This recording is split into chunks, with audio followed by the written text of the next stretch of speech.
Well, if that's the sort of thing that tickles your fancy, you might be interested in the Vacuum Cleaner Museum in Rolla, Missouri.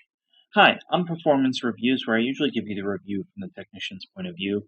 And what could be more from the technician's point of view than going to a museum that's run by somebody who's been in the vacuum industry and a true vacuum historian? Of course, I'm not talking about myself, I'm talking about Tom Gasko.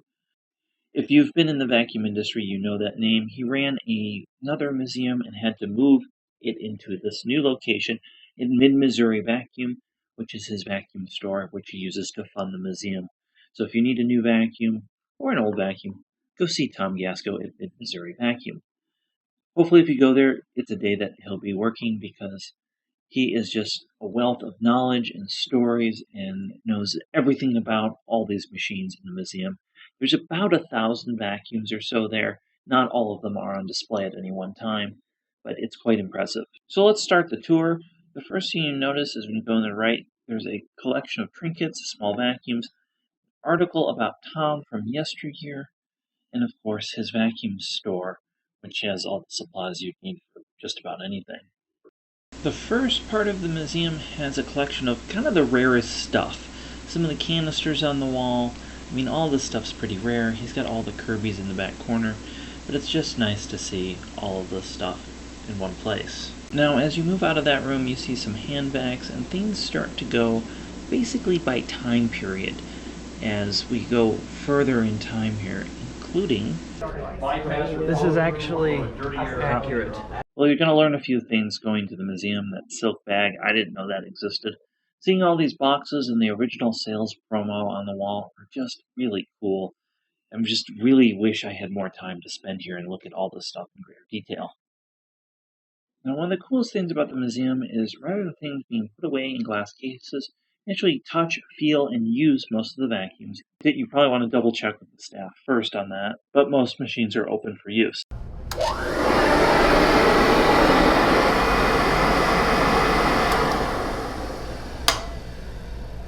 How cool is that, being able to travel back in time, look, feel, touch a machine that's 100 years old? I can't think of another museum that's as interactive as this, so I really like this. And this machine was just super cool, this old GE.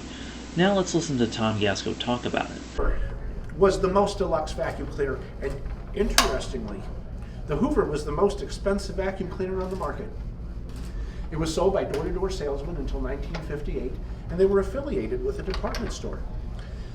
Let's say that you were a lady who went to a high-end department store who bought your pots and pans and rugs and furniture and everything from a Macy's or a Dillard's. On the first floor, there would be a display, and the Hoover man was standing there and had a little table with a Hoover on it. You couldn't go to the store and buy the Hoover.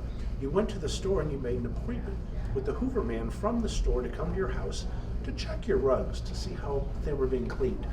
Well, the Hoover man would make an appointment, and you knew him. You saw him at the department store. He even had a badge on that said, John Smith, Wanamaker's department store.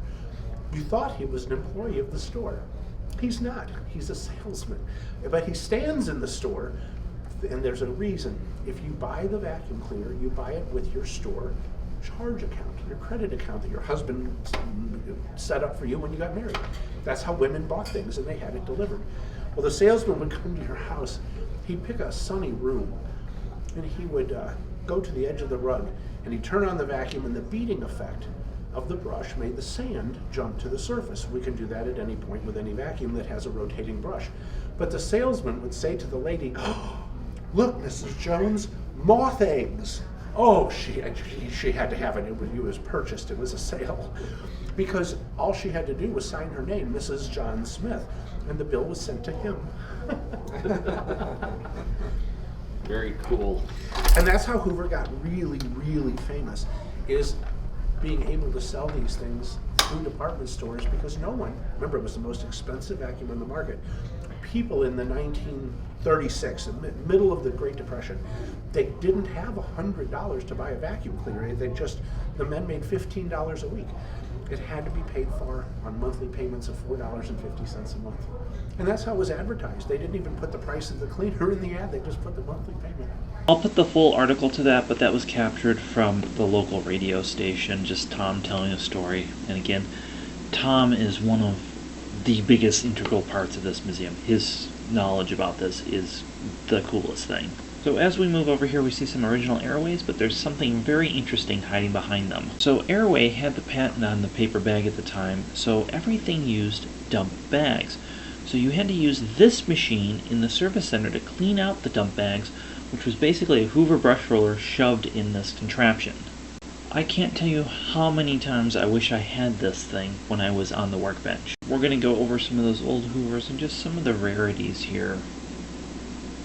Now, as you see on the back wall, there's just so many cool things. Again, if you haven't seen our video with Tom telling the Dyson story, I'd highly recommend you check it out. As we walk on back, you can see the original Rexair with its box, the Lady Kenmore, some original Electroluxes. Just ultra cool, ultra rare things to see today. It threw the bag out of the machine. It always maintained its suction, and the maid couldn't tear it up. So Electrolux did a great job of copying the Airway. And you know I mean the Airway fire hydrant. Right. So I always thought this was an excellent vacuum cleaner, way too heavy, but I love how it shot the bag out of the machine. Many people think it shot the bag out of the machine, and it didn't, because the motor was winding down once the front cover was open. Yes, the spring had pressure against the back of the bag, but the motor suction as it was winding down was still keeping the bag in until it very gently ejected the bag out of the machine. They don't just pop them out. So in my opinion, that was always the best. And so in my opinion, you get to something like this, and it's why? I mean, I bought the machine and I like Dysons, but really, why? You could just use a vacuum with a bag. They're not so expensive. Anyway, there's my story about the Dyson. Well, that was a great story from Tom. Again, part of the attraction. As we move on, in the middle of the museum was what's left of another collector who had a bunch of great Art Deco stuff. Not the canister, but these uprights. So I'm just going to slowly walk you around. Hopefully you enjoy looking at them as much as I did. I didn't get a chance to try any of these, unfortunately, but they are just beautiful and magnificent and really encase this era of machines. You can really define the decade with a vacuum as well as you could with cars. Let's move on to some mid-century stuff, which is really some of my favorite things. There's almost nothing more pleasing than seeing a collection well put together with all the colors and all the variants right next to each other, like these Hoover convertibles. Just love seeing them all together, finally, in one place. Now this is a beautiful Dial-O-Matic. I actually have that exact same machine. There's also the other Dial-O-Matics, some of the Guardsmen, some of the other cool Hoovers. I have that blue machine as well. Hoover canister is very rare. It really does look like an Electrolux. I had never seen this yellow suitcase Hoover. It's so cool to see. And it's not just those canisters, it's all of them, all together. He also had some of my favorite Electroluxes just sitting here waiting to be used, along with that Royal in the back. Now you're going to see a lot of things in the background of these videos. Here you see the Hylas, which Tom has a great water vat collection as well. I'm not going to show you everything. I don't have time in one video to do that, and I think you should actually visit this place for yourself. So I'm going to put a link in the description below. But before we go, I just want to show you some of the contemporary things, like these dry tech machines, which are actually for working in carpet powder.